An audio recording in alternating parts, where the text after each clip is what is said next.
Hello everyone, मैं हूं रितेश कुमार और आप देख रहे हैं अपना पसंदीदा चैनल ज्ञान उदित क्लासेस। दोस्तों, आज की इस क्लास में जैसा कि आप देख पा रहे होंगे कि आज का हमारा जो टॉपिक होने वाला है वो होने वाला है क्वांटम संख्याओं के बारे में।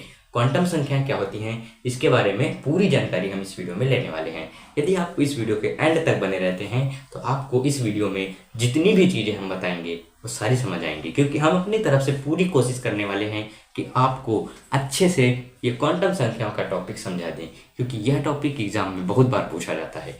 कौन से एग्जाम में? 11th क्लास के बच्चों के लिए है। ठीक ठीक है, ओके, समझ गए। और हम आपसे एक वादा करते हैं कि यदि आपने इस वीडियो को पूरा देखा है, अच्छे तरीके से देखा है, शिद्दत से देखा है और कंसंट्रेट होकर के देखा है, तो आपको इस वीडियो में बताई गई हर एक बात समझ आएगी। और यदि समझ आती है तभी आप चैनल को सब्सक्राइब कीजिएगा और तभी आप वीडियो को लाइक कीजिएगा, अन्यथा मत कीजिएगा। ठीक, तो ये सब बोल करके मैं अब इस वीडियो को स्टार्ट कर रहा हूँ। क्वांटम संख्याओं के बारे में आज हम जानेंगे। देखिए, क्वांटम संख्याएं, ध्यानपूर्वक देखिएगा, पूरी वीडियो देखिएगा, ठीक है। हाँ, तभी समझ आएगा। ये मत सोचिए कि आधी वीडियो देख लिया है और हमको कुछ नहीं समझ आया है। शुरुआत से एंड तक जब आप बने रहेंगे तभी आपको समझ आएगा। हाँ, तो शुरुआत से एंड तक बने रहिए, ठीक है। अब देखिए, क्वांटम संख्याएं क्या होती हैं, पहले इनके बारे में समझते हैं। क्वांटम संख्या होती क्या है? क्वांटम संख्याएं ऐसी संख्याएं होती हैं जिनके माध्यम से हम इलेक्ट्रॉन के बारे में, इलेक्ट्रॉन की स्थिति के बारे में बहुत अच्छे तरीके से अध्ययन कर लेते हैं। मतलब जो इलेक्ट्रॉन हमारा है वो कहाँ पर स्थित है, किस पोजीशन में स्थित है, किस तरीके से वो चक्कर लगा रहा है, ये सारी चीज़ें हम इस क्वांटम संख्याओं के माध्यम से समझ जाते हैं। समझते कैसे हैं वो भी समझेंगे, और कैसे हम ज्ञात करेंगे कि क्वांटम संख्या से कैसा इलेक्ट्रॉन, मतलब कहाँ पर इलेक्ट्रॉन होगा, वो सारी चीज़ें हम इसी वीडियो में बताएंगे। अभी हमने आपको क्वांटम संख्या, मोबाइल हैंग कर गया आपका? हाँ, हैंग नहीं किया भाई। देखिए, ध्यान से समझिए, मैं बोल रहा हूँ कि क्वांटम संख्या कितने टाइप की होती हैं ये आप समझिए, कितने टाइप की होती हैं ये आप समझिए, ठीक। तो कितने टाइप की होती हैं ये भी समझिए। पहला, देखिए, क्वांटम संख्या केवल 4 टाइप की होती हैं, ये तो अभी हम आपको बता दे रहे हैं। 4 टाइप की होती है हमारी क्वांटम संख्याएं। तो देखिए, क्वांटम संख्याएं 4 प्रकार की होती हैं। 4 प्रकार कौन कौन से हैं? पहला है मुख्य क्वांटम संख्या, दूसरा है द्विगंशी क्वांटम संख्या, तीसरा है चुंबकीय क्वांटम संख्या, चौथा है चक्रण क्वांटम संख्या। ये चारों प्रकार आपको पता होने चाहिए। अब इन सभी के बारे में हम आपको पूरी जानकारी देंगे, ठीक है। अब कैसे आता है प्रश्न ये भी बताएंगे, और क्या होते हैं ये नंबर्स, इनके बारे में भी बताएंगे। देखिए, मुख्य क्वांटम संख्या के बारे में अब हम अपनी बात को बढ़ाने वाले हैं आगे। तो देखिए, जो 4 प्रकार थे उसमें से हमारा ये पहला टॉपिक है, क्या है कि मुख्य क्वांटम संख्या, जिसको इंग्लिश में प्रिंसिपल क्वांटम नंबर बोलते हैं।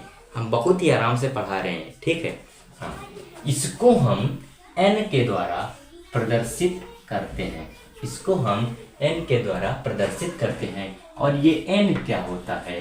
ये एक पूर्णांक होता है। n क्या होता है?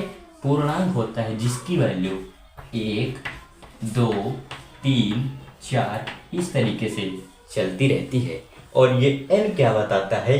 इस क्वांटम संख्या से, मतलब इस क्वांटम संख्या से हमको क्या प्राप्त होता है या क्या पता चलता है? तो परमाणु में जो इलेक्ट्रॉन घूम रहा है वह किस कोश में घूम रहा है, इसकी जानकारी हमें मुख्य क्वांटम संख्या देती है, प्रिंसिपल क्वांटम नंबर देती है। तो ये जो n है ये क्या बताएगा? कोश की संख्या। क्या बताएगा? कोश की संख्या। आप आराम से जिस तरीके से हम लिख रहे हैं इसी तरीके से आप लिखते रहिए, आपके नोट्स बेहतरीन बनने वाले हैं। तो मुख्य क्वांटम संख्या क्या बताती है? तो परमाणु में इलेक्ट्रॉन घूम रहा है वो किस कोश में घूम रहा है, ये हमें बताता है मुख्य क्वांटम संख्या। इतनी बात आपको समझ आ गई होगी। अभी आप ये जानिए कि कौन क्या बताता है, फिर आपको जब हम लास्ट में क्वेश्चन कराएंगे उसके माध्यम से आपको सभी क्वांटम संख्याओं को निकालना भी सिखाएंगे, और आप अच्छे तरीके से उस क्वेश्चन को भी समझेंगे और आपको यह क्वेश्चन भी समझ आएगा जो हम आपको कराएंगे। और वो क्वेश्चन जब आप करेंगे तो आपको वीडियो पसंद आ जाएगी। हाँ, आएगी देखने, अभी तो नहीं आ रही होगी।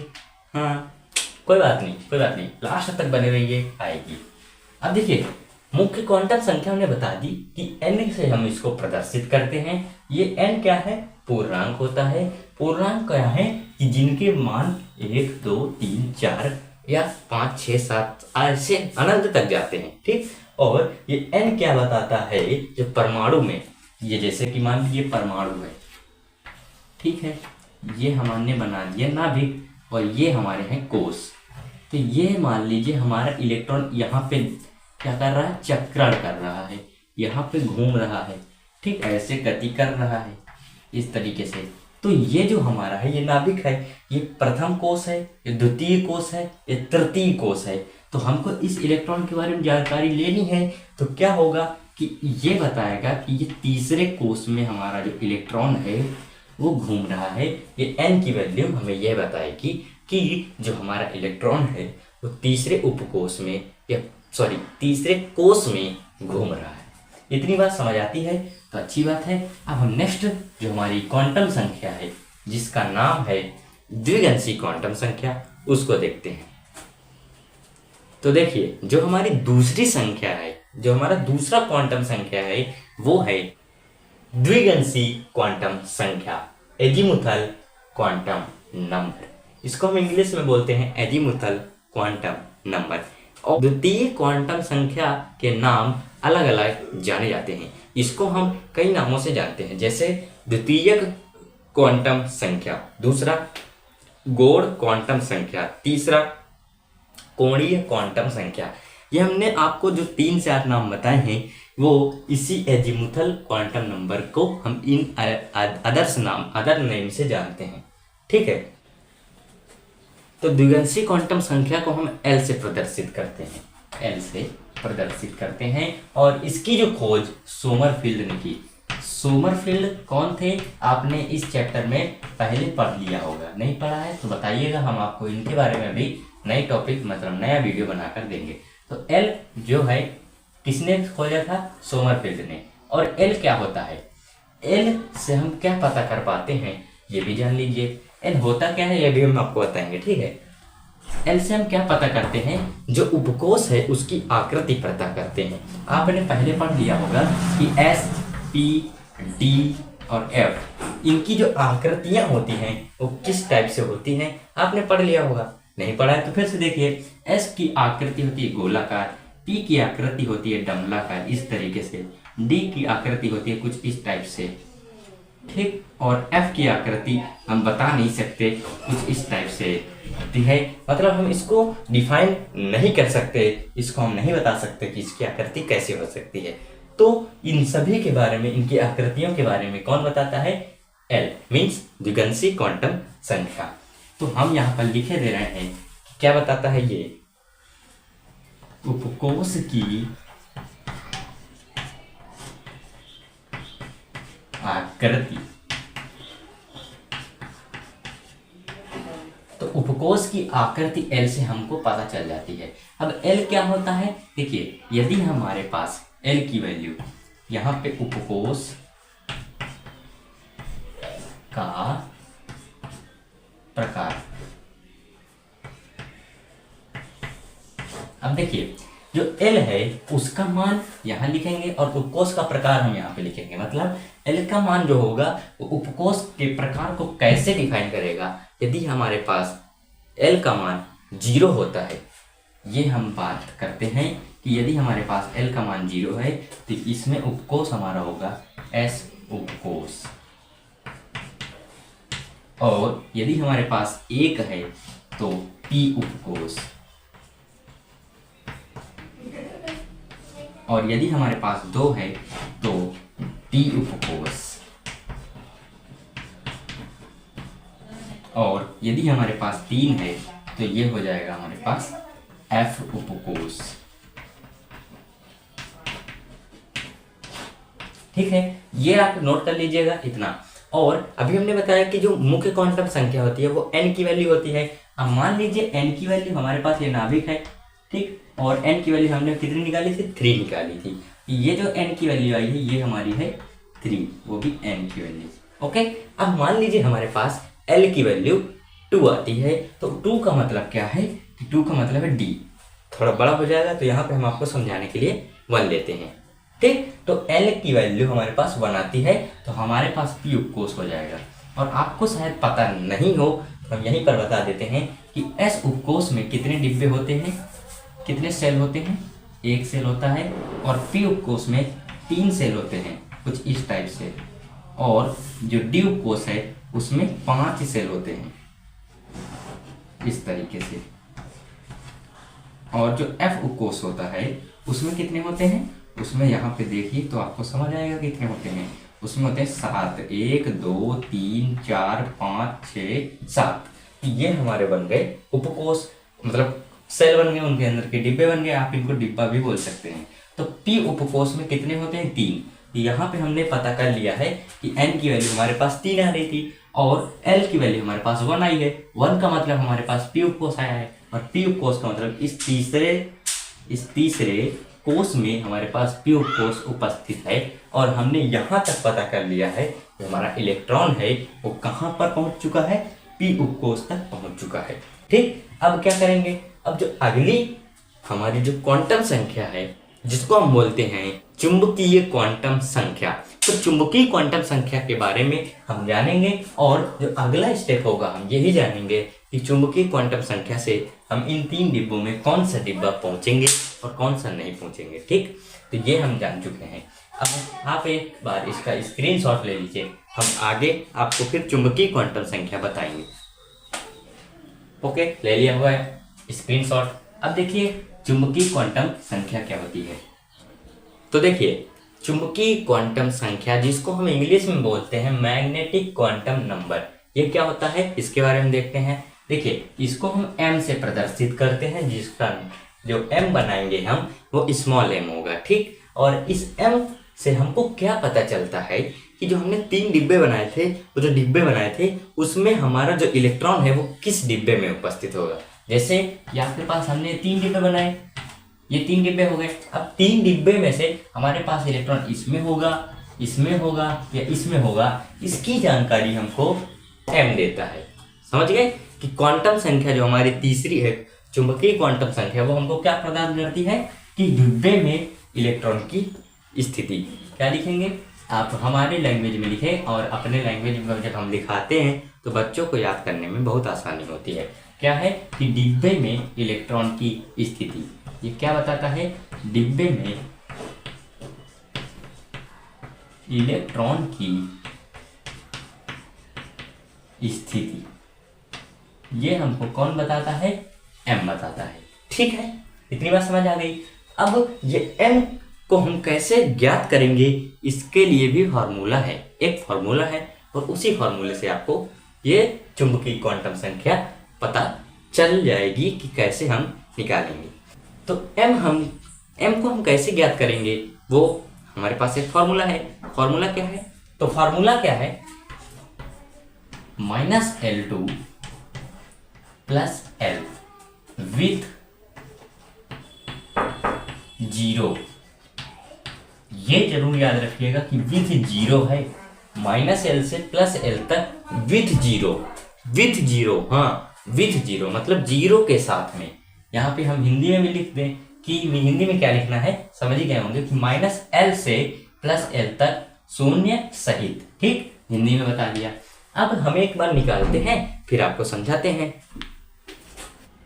तो देखिए जो हम एग्जाम्पल लेकर चल रहे थे, पिछले जो हमारी चुंबकीय क्वांटम संख्या है ये तो हम अभी पता कर रहे हैं, लेकिन इसके पहले हम द्विगंशी क्वांटम संख्या निकाल रहे थे, उसमें हमने L की वैल्यू 1 ली थी। इसका मतलब -L से +L का मतलब है कि -1 से +1 तक हमने 1 ली थी ना, कुछ इस तरीके से हमने बनाया था कि ये हमारे पास क्या है, नाभिक है, और ये हमारे पास तीसरा है, n की वैल्यू यहाँ पर 3 है, ठीक। और इसमें हमने निकाला था p उपकोष, तो p उपकोष में हमारे पास ये 3 होता है, और यदि p उपकोष है तो p का मतलब ही है l की वैल्यू 1, p का मतलब ही है l की वैल्यू 1। हमने आपको चार्ट बनाया था, आप देख सकते हैं, स्क्रीनशॉट लिया होगा, ठीक है। हाँ, तो P की वैल्यू 1। अब P की वैल्यू 1 है मतलब L की वैल्यू 1 है। P का मतलब है L की वैल्यू 1, ऐसे लिखिए इस तरीके से। तो L की वैल्यू 1 है मतलब L की वैल्यू 1 है, इसका मतलब क्या है, मतलब -L से +L का मतलब है कि -1 से +1 तक। तो -1 0, बीच में 0 आएगा, +1। अब इस तरीके से हमने बताया, ठीक। अब इन मतलब कि इन जो डिब्बे हैं, जिन्होंने 3 डिब्बे बनाए थे, ये इनके मान आ चुके हैं -1, 0, +1। इस तरीके से हमने 3 मान निकाल लिए। अब कोई कह दे कि जैसे कि अभी हमने बताया, जैसे हम निकाल रहे हैं कि n की वैल्यू 3 आई है, मतलब n की वैल्यू 3 और p आई है, p का मतलब है तो p कोस होगा, l की वैल्यू 1 है मतलब p, और इसके ऊपर अगर हम इलेक्ट्रॉन लगा दे 4 तो 3p4। अब इसमें कोई कह दे कि 3p4 में जो हमारा दूसरा इलेक्ट्रॉन है उसके लिए हमें चारों क्वांटम संख्याएं बतानी है। इस तरीके से आएगा क्वेश्चन कि 3p4 में दूसरा इलेक्ट्रॉन है, उसके लिए हमें चारों क्वांटम संख्याओं के मान बताने हैं। तो 3p से हमको पता चल गया, 3p से ही हमको पता चल जाता है कि n की वैल्यू क्या होगी और l की वैल्यू क्या होगी। 3 बता देता है हमको n की वैल्यू, जैसा कि ये बता रहा है, और p बताता है हमको l की वैल्यू कि हमारे पास कितने डिब्बे होंगे, ठीक। और p का मतलब है कि l की वैल्यू 1 होगी। और जब हमको पता है कि हमसे क्या पूछा है, दूसरे इलेक्ट्रॉन के बारे में पूछा है, तो हमको मालूम है हम इलेक्ट्रॉन कुछ इस तरीके से भरते हैं और इस तरीके से हम भर देते हैं, ठीक। यहाँ से ये कौन सा रूल है, ये हुंड्स लॉ है। क्या है, हुंड्स लॉ। और ये आप नहीं जानते हैं तो बताइएगा, हम आपको इसके बारे में वीडियो रिकॉर्ड करके देंगे, ठीक है। देखिए यहाँ पर क्या है कि यदि P4 है तो हमने 4 इलेक्ट्रॉन भर दिए, 1 2 3 और ये 4, ठीक। अब ये क्या बनाया है समझिए। अब दूसरे इलेक्ट्रॉन को हमने बताना है, तो दूसरा इलेक्ट्रॉन, एक इलेक्ट्रॉन ये, दूसरा इलेक्ट्रॉन ये, तीसरा ये है, और चौथा ये वाला है जो एंटी क्लॉकवाइज हमने बताया। ये एंटी क्लॉकवाइज भी क्या होती है हम बताएंगे। तो दूसरा इलेक्ट्रॉन हमारे पास ये है, तो हमको इसके बारे में बताना है। तो इसके बारे में जो हमारे पास m की वैल्यू आती है वो आ गई 0। समझ गए कि तीसरी क्वांटम संख्या जो m है उसके लिए वैल्यू कैसे निकालते हैं, इस तरीके से निकालेंगे, -l से +l, ठीक। अब इतना बात समझ आई है। अभी ये तो हम साथ में एक एग्जांपल लेकर चल रहे हैं, लास्ट में हम 2 क्वेश्चन कराएंगे या 1 क्वेश्चन भी कराएंगे। तो m की वैल्यू आपको पता चल गई कि हम m की वैल्यू कैसे निकालते हैं, ठीक है। अब हम जो हमारे पास अंतिम क्वांटम संख्या है, चक्रीय क्वांटम संख्या, उसको देखते हैं। तो देखिए चक्रीय क्वांटम संख्या क्या होती है।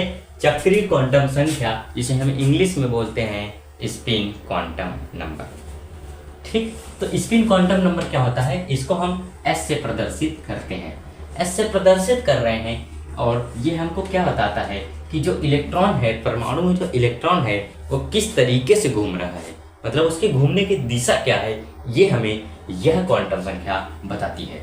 मतलब इलेक्ट्रॉन के चक्रण की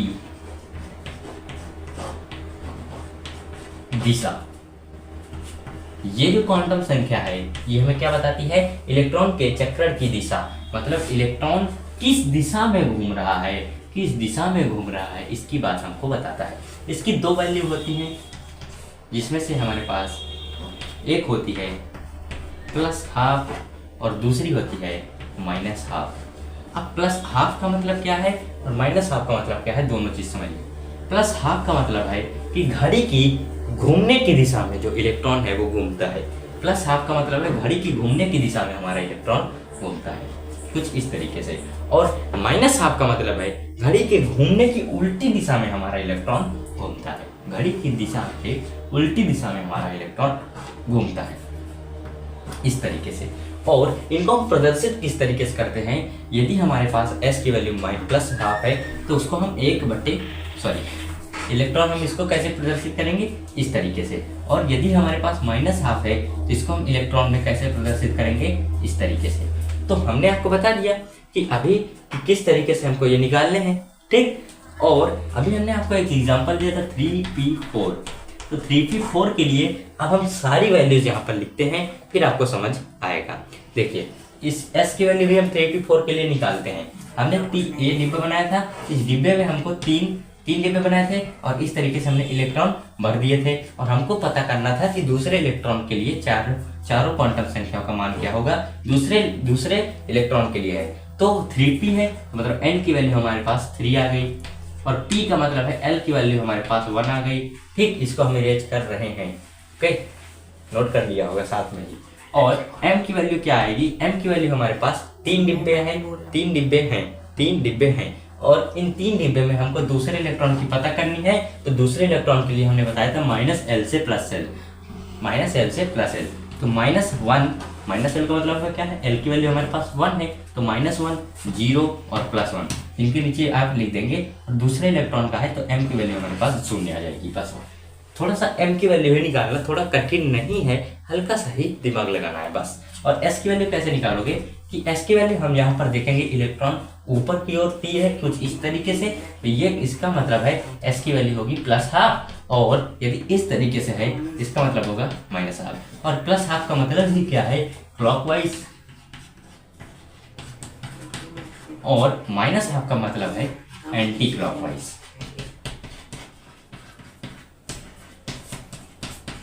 ओके, अब क्या है, अब यहाँ पर देखिए s की वैल्यू क्या है, ये हमारा क्लॉकवाइज घूम रहा है इस तरीके से है, तो हमारे पास कैसे दिशा आएगी, क्लॉकवाइज, तो इसकी वैल्यू कितनी आएगी, +12। तो बस ये लिख दीजिए +12। इतनी बात समझ आ गई। इसके लिए हमने चारों क्वांटम संख्याएं निकाल दी हैं, मतलब 4 क्वांटम संख्या का यदि हम प्रतीक रूप पूछें तो क्या होगा, n, l, m और s।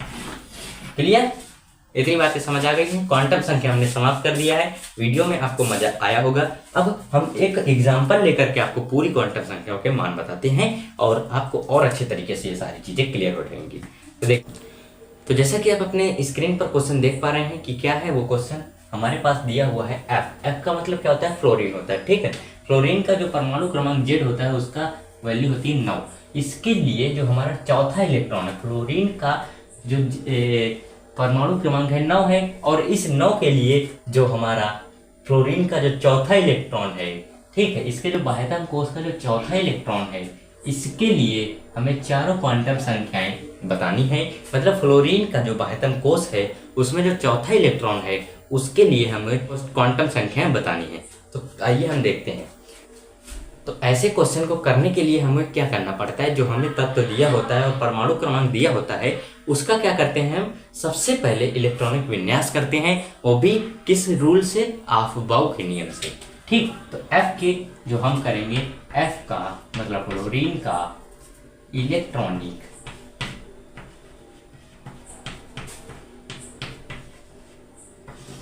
विन्यास। और इलेक्ट्रॉनिक विन्यास हम कैसे करेंगे, जैसे आपने ऑफ-बाउ का नियम पढ़ा होगा कि 1s 2s 3s 4s 5s और 2p 3p 3d 4p 4d 4f 5p 5d 5f, इस तरीके से आपने कुछ पढ़ा होगा कि पहले 1s में जाएगा, फिर 2s में जाएगा, फिर 2p और 3s में जाएगा, फिर 3p और 4s में जाएगा, फिर 3d 4p और 5s में जाएगा, 4d 5p, फिर 4f 5d, फिर 5f, और फिर नीचे जो भी आते हैं इसी तरीके से आप बनाते जाएंगे, आपको पता चलता जाएगा। तो हमारे पास कितने इलेक्ट्रॉन हैं, 9। जो जेड की वैल्यू होती है वही हमारे इलेक्ट्रॉन की वैल्यू होती है, तो 9 इलेक्ट्रॉन है। अब हमको देखिए s में 2 इलेक्ट्रॉन जा सकते हैं। ठीक, ये भी जान लीजिए कि s में अधिकतम 2 इलेक्ट्रॉन जा सकते हैं, p में अधिकतम कितने इलेक्ट्रॉन जा सकते हैं, 6 इलेक्ट्रॉन जा सकते हैं, 6 इलेक्ट्रॉन, और d में अधिकतम 10 इलेक्ट्रॉन जा सकते हैं, और f में अधिकतम कितने, 14 इलेक्ट्रॉन जा सकते हैं। इन वैल्यूज को आप रट लीजिए, इन्हीं से आपको क्वेश्चन होने वाला है। तो देखिए हम पहले इलेक्ट्रॉनिक विन्यास करते हैं। तो सारा एक पार्ट हमारे पास इलेक्ट्रॉनिक विन्यास का था। इतना पार्ट अभी यदि आपको नहीं समझ आया है तो मतलब आपका इलेक्ट्रॉनिक विन्यास वाला टॉपिक कमजोर है। ठीक, तो देखिए हम इसको बता देते हैं कि किस तरीके से आप इसको करेंगे। जेड की वैल्यू 9 है, मतलब इलेक्ट्रॉन हमारे पास 9 है। तो पहला हमारे होगा एफ का, यदि मतलब फ्लोरीन का यदि हम इलेक्ट्रॉनिक विन्यास करेंगे तो 1s2 2s2 2p 2p4, ठीक, 2p4। देखिए 4 और 4 8, तो हमारे पास 2p4 ना होकर के 2p5 होगा। हाँ भैया, यही तो हम आपको समझाना चाह रहे हैं कि क्या गलतियां हो सकती हैं आप लोगों से, कि हम आपको समझाना चाह रहे हैं कि 1s में 2 है, 2s में 2 है, मतलब 2 2 4 हो गए। अभी बचे हमारे पास 5 हैं, यहाँ पर 5 लिख दीजिए, क्योंकि मैक्सिमम p में हमारे पास 6 इलेक्ट्रॉन जा सकते हैं, तो 5 तो हम रख ही सकते हैं। s में 2 जा सकते हैं, 2 में रख दिया।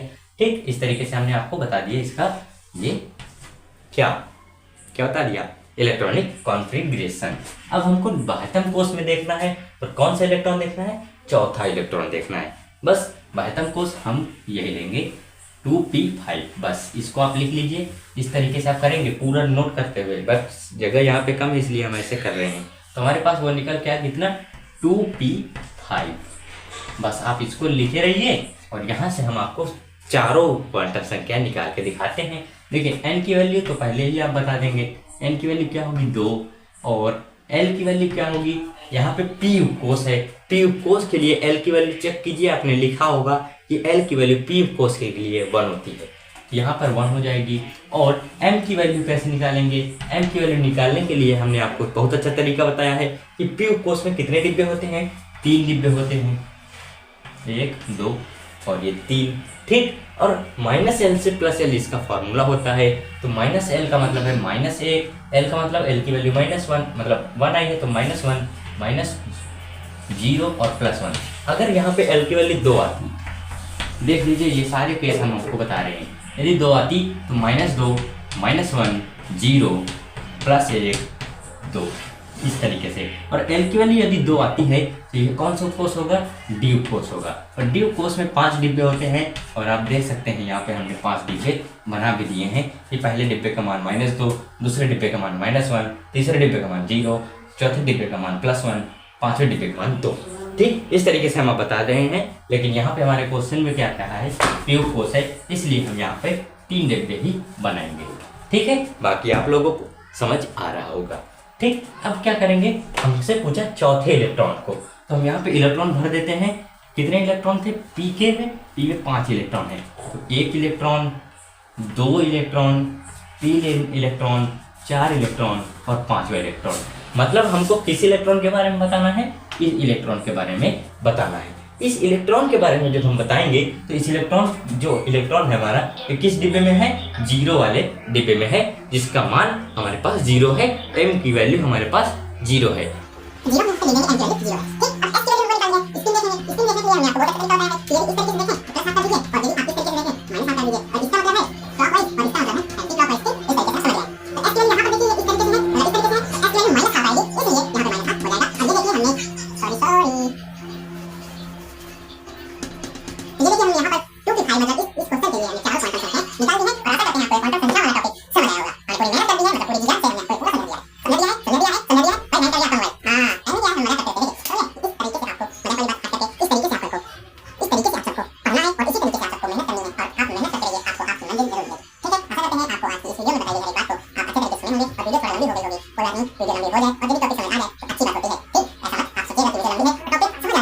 वीडियो हमारी लंबी है, मतलब टाइम वाला जा रहा है, टाइम के जाने के बाद हमको क्या मिल रहा है ये आपको, ये बैग मतलब ये हमको इंपॉर्टेंट है।